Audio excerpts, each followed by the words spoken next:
আজকের ভিডিওটি আমি কোথা থেকে শুরু করব বা কী নিয়ে শুরু করব বা শুরু করলে আমি ইমোশনাল হয়ে আমি ভিডিওটা শেষ করতে পারবো কি সেটাই বুঝতে পারছি না। এখন তোমাদের মনে প্রশ্ন জাগতেই পারে যে এই মেয়েটা সারাদিন ব্লগ শেয়ার করে, আজকে কি ভিডিও শেয়ার করছে বা কী কথাবার্তা বলছে।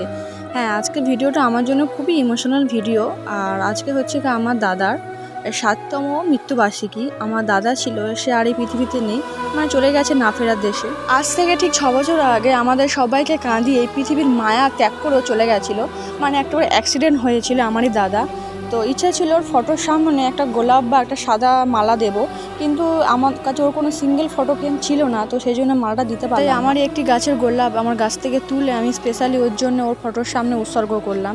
ইচ্ছা তো ছিল ওর ফটোর সামনে দেবো, কিন্তু ফটো ছিল না, তো সেই জন্য দিতে পারলাম না। আর তোমরা সবাই জানো পৃথিবীর দাদা বোনের সম্পর্কর মধ্যে এরকম ভালো সম্পর্ক কোথাও নেই।